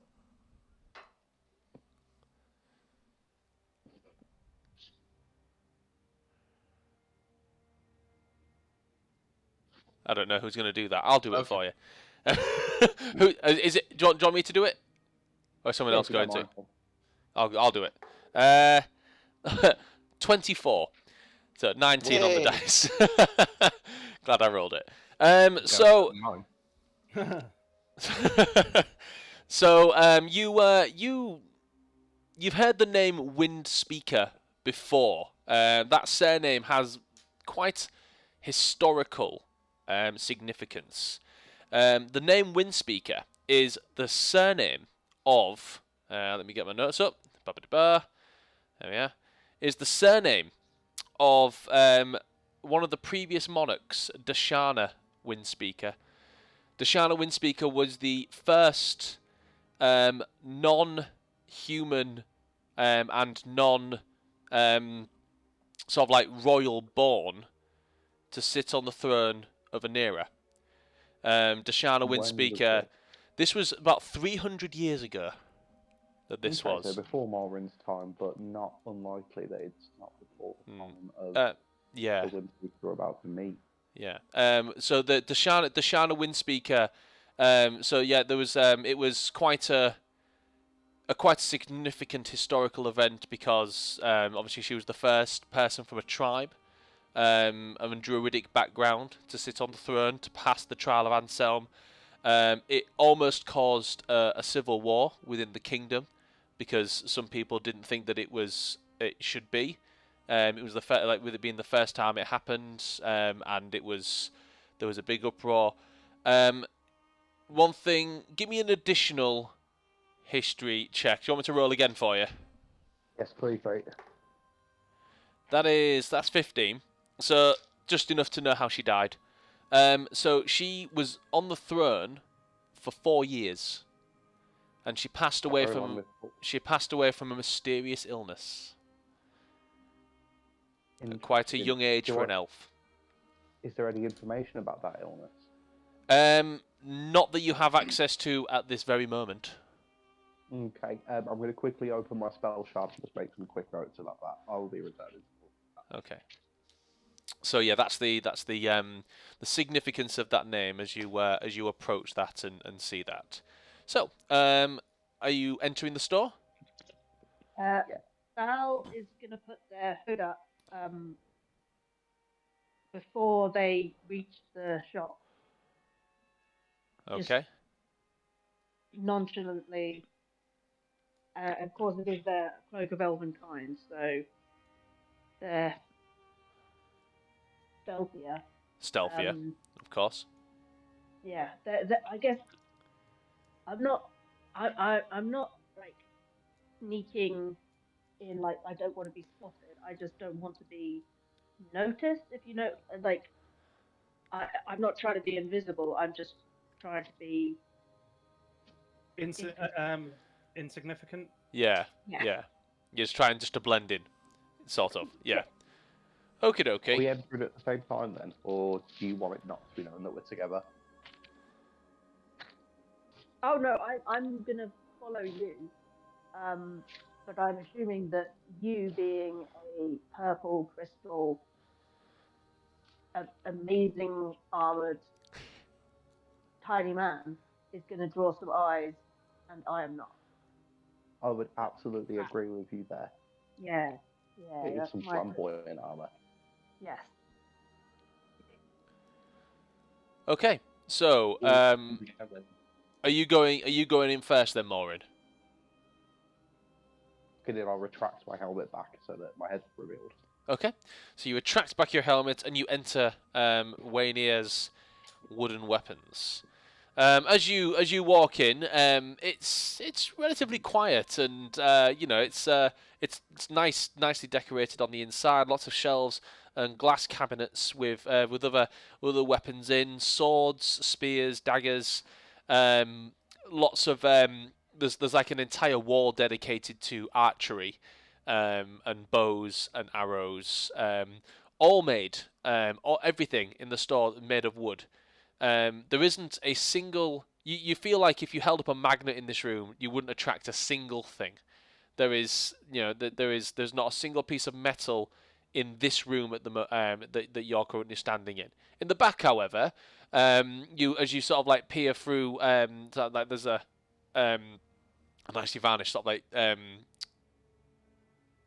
storefront and like desk, and behind there is a door that leads into where the scent of the sawdust is sort of coming from, which would be the workroom. You hear a conversation happening in the workroom, two people talking. You can't quite make out what they're saying from where you are. Okay. What So is with the that, nearest display of weapons near that door? There's weapons all around over there, so you can definitely go closer and just Oh yes, appear. I would specifically like to look at the weapons near that door so I can overhear anything, but quietly. Okay. So as you walk on over to that door and looking at the weapons, you actually luck would have it, walk up to a glass cabinet which is full of lots of different daggers. Yeah, and I'm not actually paying attention to what's in the cabinet. okay. I mean, they're very fast. They are beautiful daggers, but you're not paying attention, so I won't even bother going into the description. I mean, you can in a bit, but it's all right. No, it's fine. So yeah, you go on over and you kind of glance over some nice wooden daggers, and but really you're more interested in the conversation that's going on. So go ahead and give me a perception check, please. Yeah. Nope, that's a D12. That would be bad. Oh my goodness. That's fine, I guess. 17. 17. Okay. You hear enough to sort of like hear some of the conversation. You can definitely recognise Valdin's voice from when you heard him speak on the council, and that kind of abrupt and confident spoken voice that you hear, and from what you can hear of the conversation, he sounds like he's talking to someone that he knows quite intimately. In this case, like either a family member, so or a brother. And it's the conversation is about woodwork that you hear initially. So it's so what you sort of hear him say is you've got some good wares in, and you didn't really need my help today, did you? Though you just you seem like you're on your feet here. You're making good sales, and it's what is it you actually wanted to see me today? And you hear another voice, a voice that you're unfamiliar with. And you just hear this other voice say, "Well, it's just been a while since I've seen you. You're always on the council. You always seem to be gallivanting off into the woods or further off into the kingdom. It's just nice to see you, brother." And it's like, and you obviously know that my duties on the council they're important. It's obviously things happened today, which obviously I'm not at liberty to discuss in full fluency. Obviously, council business, but there's things could be looking up. And 1 second. He goes, "Oh, I think you might have customers." And he says, "All right, I'll be right back." And he kind of paces. You hear like a clank of metal tools and a slight elven figure, much similar in facial features and obviously family resemblance to Valdin that you've seen, but much more slight. Hands are very not ruined, but very coarse and full of calluses, and the fingernails are quite overgrown and stuff, and looks like he works with wood quite a lot. He's actually got bandages around some of his fingers. Doesn't wear any form of jewellery whatsoever. He's wearing quite plain clothes, which are a little bit dirty and grubby, and he's covered in sawdust, and his hair, although quite dark, has sort of almost like a light ashy layer to it from obviously working with the woodwork. He comes through and he's like, sorry, how may I help you? Is there anything you're particularly interested in? So Maureen will step out of his armour. That's certainly an interesting piece of armour you have there. You could say it is one of a kind indeed. This is Windspeaker's woodwork. Am I right in thinking that? Yes, Waynia Windspeaker, at your service. Is there anything I can do for you? A chance you are not of the same Windspeakers for which the Shana Windspeaker once belonged to. Oh, you certainly know your history. Yes, the Shana Windspeaker was my grandmother. I see. Although it happened many centuries ago, as far as my reading has informed me, I am sorry for your loss. Well, it's obviously less sore, than it was when it happened. But obviously, I was a mere tyke. Well, my brother was. I wasn't born yet. But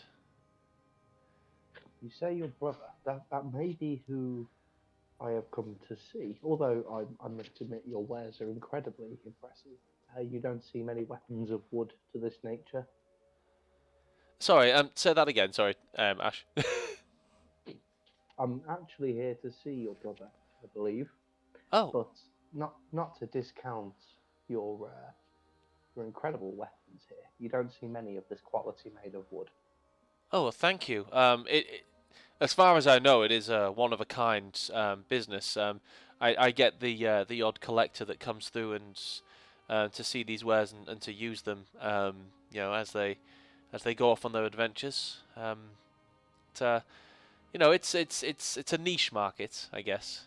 But yes, it's something that I'm very proud of, and I can guarantee that any of these weapons that you see in here will not only last just as long as a metal weapon or a weapon made out of any other what some might consider to be a stronger material, but they will cut just as deep as well. Now, before I engage in business with your brother, I would be interested to take one of these weapons. Obviously, in form of trade. Oh, of However, course. are you familiar with the Knockaback a Gem customs? I mean, I deal in both gold and gems, if that's what you're asking. So, Mulrin will take out a 1,000 gold piece diamond. Oh wow. Yeah. You see his eyes light up a little bit. I mean think that will certainly buy you most of well any one of my items. our character's built. Does he have a +2 short sword? There will be a +2 if that's what you're wanting to purchase. A +2 short sword, wooden short sword. It'd cost a +2 would be little more than 1,000, so you might have to sweeten the pot a little bit, because +2 is effectively rare, so you might have to sweeten the pot a little bit. +1 you could Okay. definitely purchase, but a +2 short sword might have to sweeten How the much pot a more do you little bit. think I'd need to add? Give me an intelligence check. Hold on, I can now roll my own dice. It's all going on, folks. It's all going on. Mm.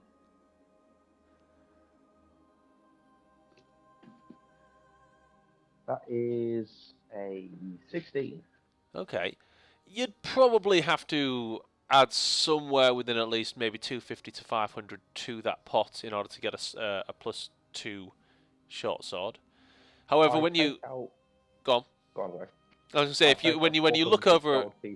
Oh, okay, excellent. When you look over at the short swords that it has to offer, one thing you notice about them, which is very pleasing, is none of them are the same. Each one, and there's 6 of them in the case. All of them have a very unique design to either the blade, or the handle, or the hilt. All of them look. They're all similar in colour. They all still have their wooden sort of like mahogany style colour, or oak style colour, whichever whatever wood they've been made out of, with a varnish finish. So there's a shine to them. But they all have different designs. Some of them, one of them has sort of like almost like a swirled sort of like design that comes down the handle, which meets at the top into what would be like a wolf's head. The blade itself is sort of long, which has almost like a bumpy. Oops, sorry, Siri. So I was like a bumpy motif as it goes up to the point. Another one which has a dragon hilt on it as well, where the actual hilt makes dragon's wings. He kind of looks at them and says, I'm particularly proud of that one. And there's another one that's made out of like a light coloured wood, wood that you're actually familiar with, as you've been on your travels. A whitewood sword, a whitewood short sword, which is itself has the actual hilt itself and the handle at the bottom actually comes out into the branches of a tree with individual leaves on the branches, which looks like it would have taken an absolute age to carve and make. That one sounds pretty good. Mulrin will walk over and he will hold the sword in his hand. Now, I'm not proficient with short swords. Okay. Yet, but I'm interested in the whitewood sword in particular. Oh, that one is it's one of my rarer ones. We had some visitors from a group known as the Accalia. They come in improving drow relations within Eladel. I'm familiar with the Accalia. I at least know their agenda. Well, one of the leader, she was pleasant. She was quite nice. Had brought some of this wood. It was at the request that it was brought. There are some other pieces that Arbor's Carpentry has created for within the town. But I managed to get some of the offcuts, and I created this. It's Well, I can honestly say it is a one of a kind. it has a new owner, my friend. You would like to purchase this? I would like to purchase it. Now, I have put down there to the value of 1,400 gold pieces worth of gems. I'm just going to roll Would- intelligence on him. Okay. He It looks was over at the on, gems with just give me an insight check. Okay, I got a +8 to that. Hold on. Oh, +7 to my insight. Okay.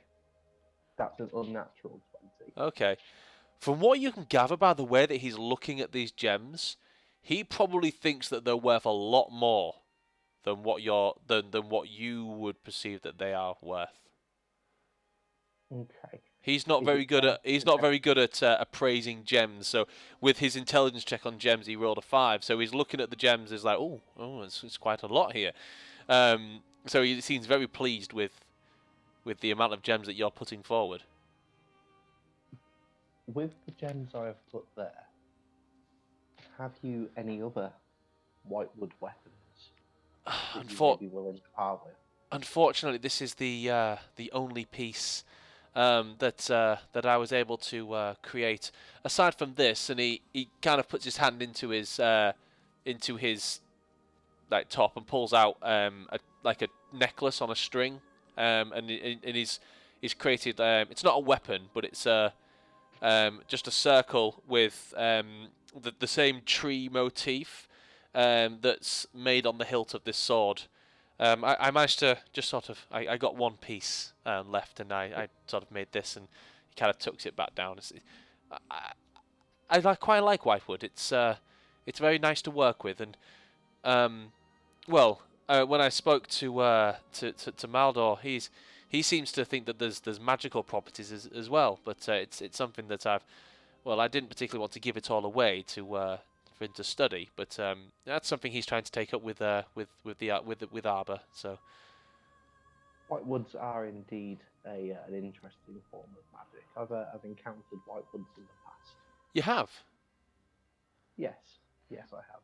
No, it's I mean this is probably all I'm ever going to see in my lifetime. I don't travel very far out of Eladel myself. My brother does, and actually, as he says that, you notice that Valdin is kind of leaned with his arms folded in the doorway, just like of the workshop, just watching the conversation. Looks like you've made a sale there, brother, and to our visitors, no less, as well. Nice to see you again, my gnomish friend. And likewise to you. It's Valdin. I'm right in thinking that, aren't I? It is. Thank you for remembering. It's I met a lot of you, but I do like to remember a name when I'm told one. Yeah, Now, he also gives a nod to you, Sal, as you're sort of leaning there, pretending to peruse over the daggers. Tay, no worry. This is one of my bodyguards, and she is sorry, Sal. They are very good at what they do, but also they are very quiet about what they do. But pay no mind. It is merely a precaution as part of the arrangement. Of course, that I can respect. Now, wish to discuss some business with you, which I believe you would probably want to do in a more private audience. I mean, if you wish. I mean, I can discuss, unless, of course, it's about... Of course. And he kind of corrects himself. Waynia, I'll take this conversation. It's official council business. I'm going to take this conversation to back home. But keep up the good work, and I'll come back for that greatsword. When it's finished. I'm looking forward to wielding it. And are you taking? Did you want to take the sword now? I can make you some personalizations to if you wish.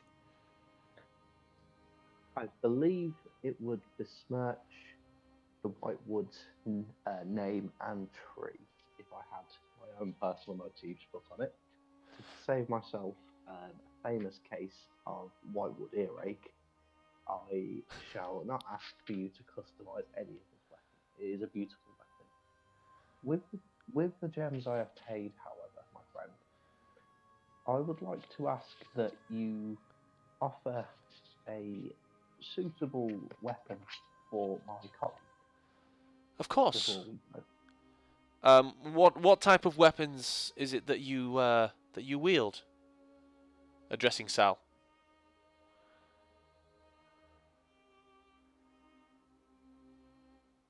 Are you there, Sal? You're on mute. Oh, Sal, you're muted. Sorry, I was talking to nobody. Sorry, I thought you, when you said colleague, I thought you meant like one of the others who was coming, but obviously I am here. So I'm just going to sort of look at Mulgrim appreciatively and just say, any good knives? I have plenty. I mean, the cabinet that you're perusing over there, is most of the better daggers that I have in stock. I do them as twins. I don't tend to. What I like to do with daggers is I like to create two of a kind, and I rarely sell them. I rarely sell them separately. So, I mean, I can certainly do you a duet of +1 daggers. And in addition, for the amount of gems that your friend has put forward, and he goes over to the case that you're stood in front of and kind of unlocks it and lifts up, and inside you see there's a pair of daggers, and he kind of brings them out and places them on top and closes the cabinet and places them on top. They have this. They're made out of a dark wood. The hilts themselves have almost like a grip. It's been made to resemble that of a professional grip, so like finger grips, and the wood itself has been sort of like treated and shaped so that it would be very comfortable within your hand. The hilt itself there's a little hole in the bottom. He'll explain that in a moment. The blades themselves have a slight curve to them, so when he places them down, they kind of come and make almost like an iris shape as they sit side by side. And give me an Arcana check. Oh, I don't have Arcana. You Can I don't. still... You don't. You can still make the check. You just obviously don't have proficiency.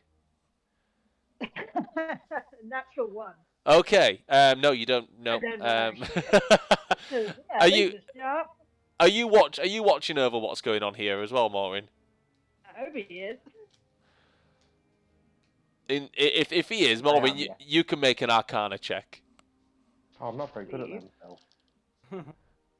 Let's have a look. He's going to be better than me. That's a 26. 26. Okay. Not very You you notice as the points of the blades go together, that form this iris shape in the center, and it's an ever so subtle kind of visage that you can see, but it's almost like there is an iris within the middle, almost like an eye forming in the middle. He says, these are one of my very few sort of magical weapons that I have in store, and I've been unable to sell it for quite some time, but with the amount of gems that your friend has put forward, and you're willing to part with them all, I feel like giving you something worth your while would be my benefit, of course, because I get to sell on my wares and I get to know that they are being used. These are my. I like to call these they probably have a better name if with you. You can name them if you like, if you choose to take them. I just call them the daggers of sight. When you put the two tips of the blades together and point them at a wall and look through between the two blades, as long as the wall is less than 10 feet thick, you can see through it. Um, it was one of the enchantments that Maldor had placed on the blades. And unfortunately, one of the reasons I've not been able to sell them is because, well, some people think it would be an invasion of privacy. But you know, if you want them, I don't know what I'd use their power for, but they're so beautiful that I just must have them. They're just simply wonderful craftsmanship. okay. In which case, for the rather generous offering of gems, I'm. It looks like he's been like real like he's been like yeah like he's made a good sale here. I am willing to give up the whitewood sword and the daggers of sight. Feel free to name them whatever you want. I'm not very I'm not the most articulate at making names and creative at making names. So if you do give them a name, please tell me, and I can maybe tell people that I sold it and as with a creative flair. Sure, I'll think of something.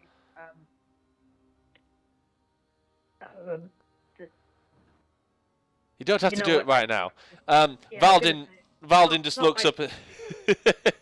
Valdin looks up and says, "Wow, you finally managed to sell those privacy invaders. Just make sure you don't use them within the." I didn't even think of that.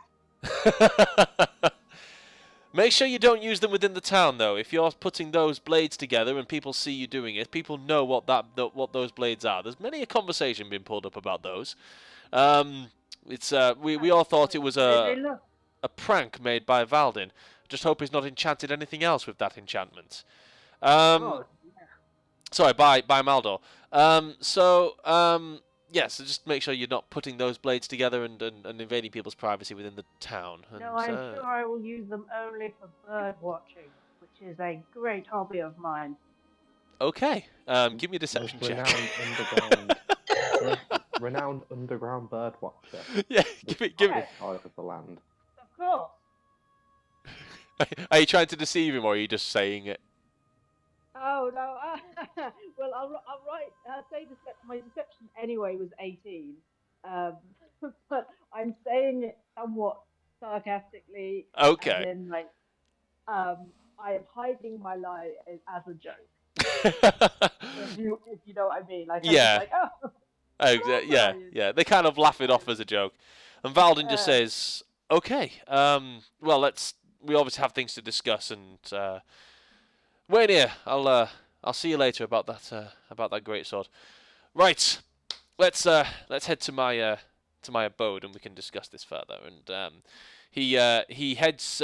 He's gonna sort of like take you out of the of Wainia's wooden weapons with your new whitewood sword and the daggers of sight, or whatever you want to call them, and takes you to what would be the land bridge that and there's actually Valdin opens up a spell scroll and actually casts a spell from a scroll rather than actually using the magic himself. You can tell he's probably not as proficient a magic user, but has a magical item that will do it for him.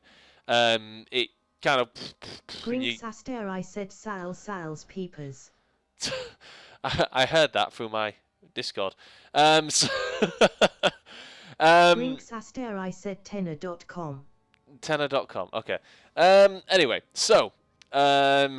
yeah, so you make it across the land bridge and across to he takes you around. It's around the south end near if you've got the map, sort of very close to where the Arbor Carpentry is. It's one of those buildings around that surrounds there. Just a brief thing, Phil, before we get into the next bit. Yes. Would you say he was suitably distracted whilst making the land bridge with the spell scroll? Tell you what, yeah, give me an insight roll. Can I do that as well? Yes, of course. That was a 19 for me. Okay. I got a natural 20.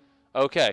You notice as he's doing the spell, he's doing it as he's like reading it very carefully, very slowly, as if not to say any of it wrong. Because so there's a degree of concentration on this scroll, so you can tell that he is suitably distracted, I guess, with this at this point. Wonderful. I'd like him to make a wisdom saving throw, please, Bill. Ooh, interesting. That is 11. Yeah, he failed it. Okay, what's... Don't panic, everybody. I'm not about to kill someone. I'm Assassinate! using my channel divinity, read thoughts. At 6th level, you can use your channel divinity to read a creature's thoughts. I've chosen a creature that's within 60 feet of me, and he's failed his wisdom save. I can now read his surface thoughts while Okay. he's within 60 feet of me. Okay. And he will also automatically fail the suggestion spell. Right. Interesting. Interesting. And I don't have to use a spell slot whilst going for this. It only lasts for a minute. So, as we walk into the house, are we sufficiently not surrounded? Is it relatively quiet?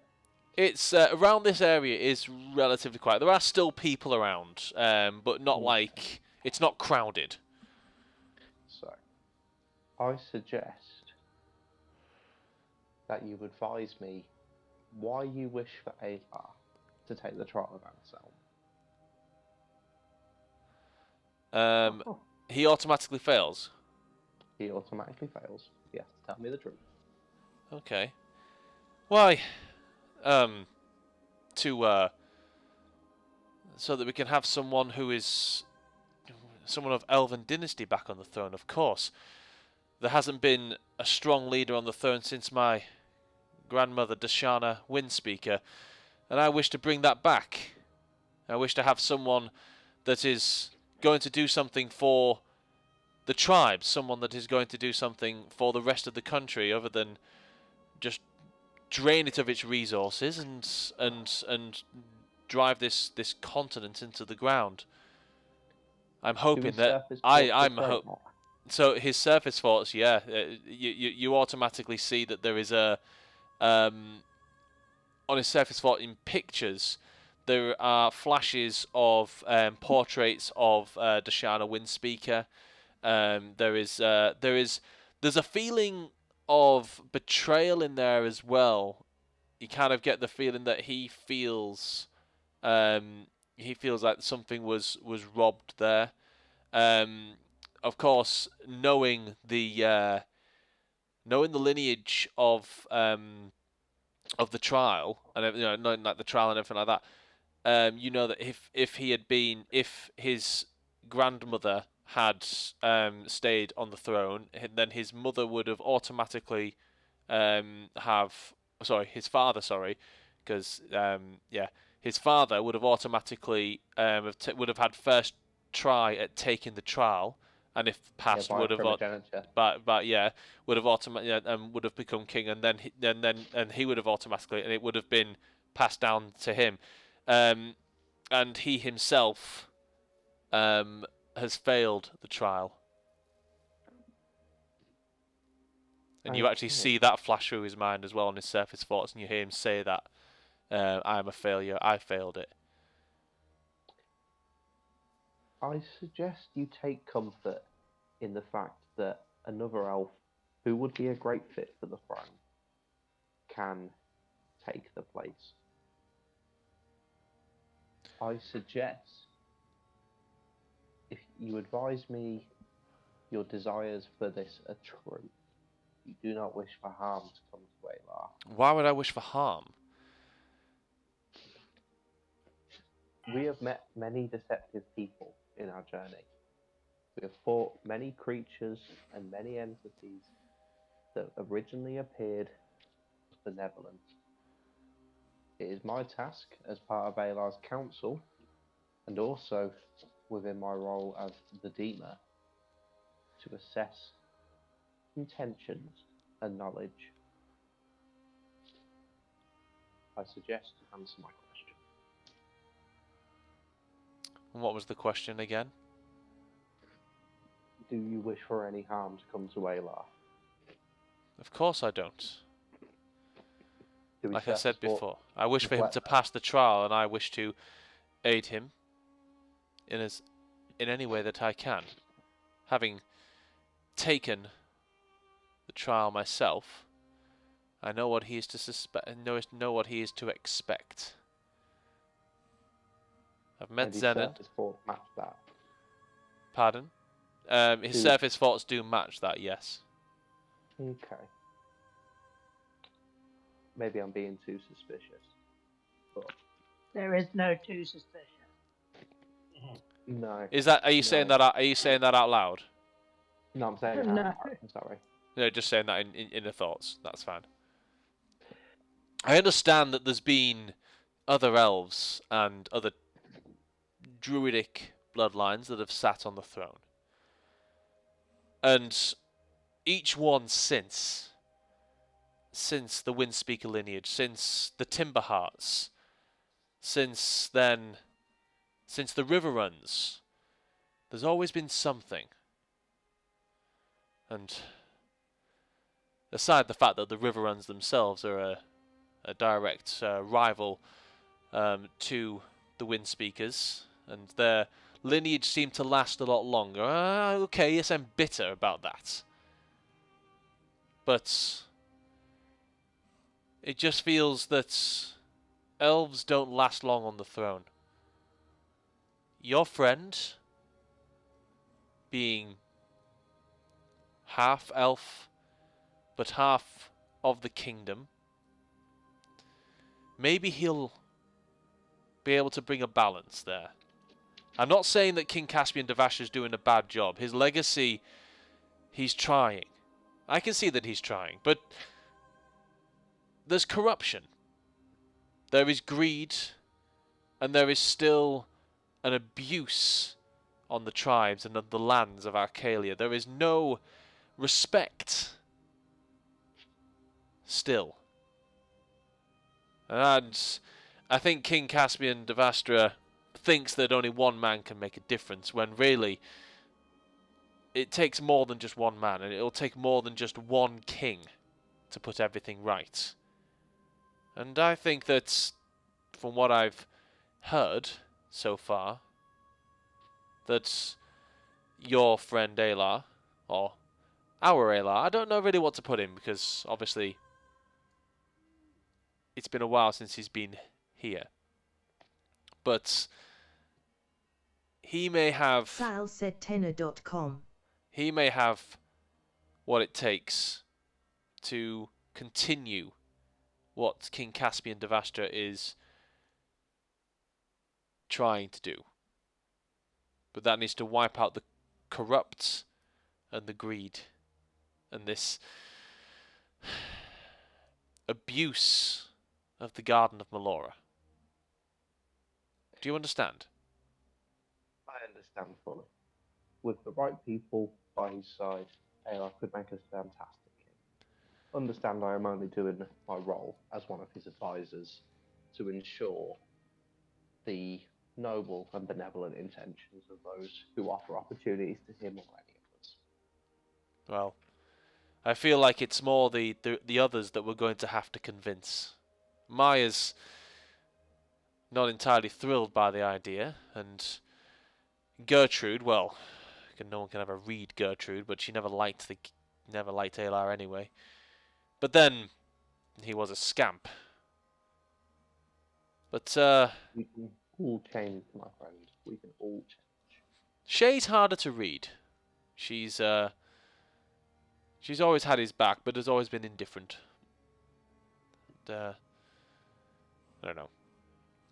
Maybe, once we've got all them on board, and if Aelar says yes, obviously he has the option to say no, and I would seriously try and convince him to agree to do it.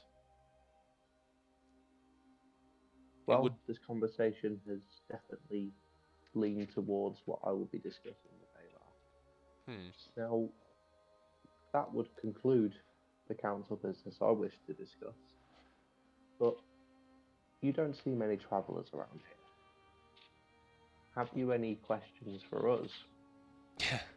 I mean, don't get me wrong, we see plenty of travellers, but ones that we know are coming, if you know what I mean. You you arrived by surprise, and I'd say, your circumstances were heightened, I guess. He obviously didn't have the chance to share with you the password to get yourselves through the threats of the Aelar Wood, and for that I do apologise that you had to go through all of that. The Lonely Mist is, well, that was one of Shay's designs. She thought it would be a gentle way to imprison people on their way in. But anyway, if you ever want to have a conversation, as the evening draw close, you'll probably find me at the Blushing Branch. The Blushing Branch. I'll probably take in a few drinks there, and I can maybe catch you there. Absolutely, absolutely. And please spread around to those in good favour with yourself. I am a established doctor.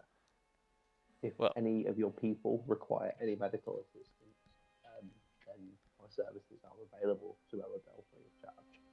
Excellent. Right, I've got to go anyway. Official council business. And he kind of opens the door to his house as he's talking and walking, opens the door and enters in and closes the door. I'm aware of the time, so what I'm going to do is we'll go quickly back to Grinks, Raljin, and Aelar. You guys are heading on your way to Waynir's wooden weapons, are you not? That was the agreed destination. So on your way, you're walking through. You'd have to take. I don't know. So you're on this side of the bridge. So you're walking from the Arcane Gateway. You walk past the Five-Leaf Clover, and through this sort of like wooden land, and decide. Aelar, you probably know all the shortcuts and things. So you take a little shortcut through this little wooded land. It's not massive, but it's it's a cut through. You just have to go between the branches and stuff. A little walkway that's been cut through by other people taking this shortcut. As you're walking through, and just sort of get about halfway between the two trees, you notice as it starts to get a little darker in the area that you're in, which is strange because it's midday, and so it's not due to get dark for a few hours, and you notice the mists begin to sort of converge on the area that you are in, and you all look around and find that you are completely alone, and that's where I'm going to end tonight's session. So Grinks, Raljin, and Aelar, you find yourselves completely by yourselves. You were walking together, the mist converged, and now you are alone. Oh, so not even with each other. You guys, yeah. So yeah, the mist converged down on you, and so Mulrin and Sal, you two are still together, but the other three, yeah, they've the lonely mist has converged on them. Foul play. And that's where we're going to end. That's where we're going to end this session. So, yeah. I liked that though, and that was really good. Bit of history dropping, a little bit of some new weapons purchased. I'm looking forward to seeing how you use the daggers of the blades or the daggers of sight. I'm sorry, I couldn't come up with anything better on the spot. Yes. And I'm looking forward to seeing Raljin's face when he sees Morvin wielding a whitewood sword. But yes, sufficiently subtle and poetic about describing. Right, anyway, so for people on the stream, thank you very much for watching. Sorry we didn't take a break tonight, but when it's 2-hour sessions, I don't feel like there's a need to take a break in between. It's it's nice and nice and easily slot in. But this week has been fun. Next week we'll find out what happens with Ralgin, Grinks, and Aelar as the lonely mist converges on them and they find themselves by themselves, alone. So thank you very much. We're going to call it crits. That's it from us this week. Next week we'll be back without Sal. Obviously you probably won't be here with us next week, but we'll. Yes, well, most likely there is a chance I can make it, but Okay. I just want to assume I can't for now, just in case. Okie dokie, no problem. All right. So for everyone else, thank you very much for watching. If you're watching after the fact, thank you for sitting through the whole stream and pausing whenever you needed to TMP, whatever you needed to do. But for now, thank you very much, and see you next week. Bye. Bye. Bye.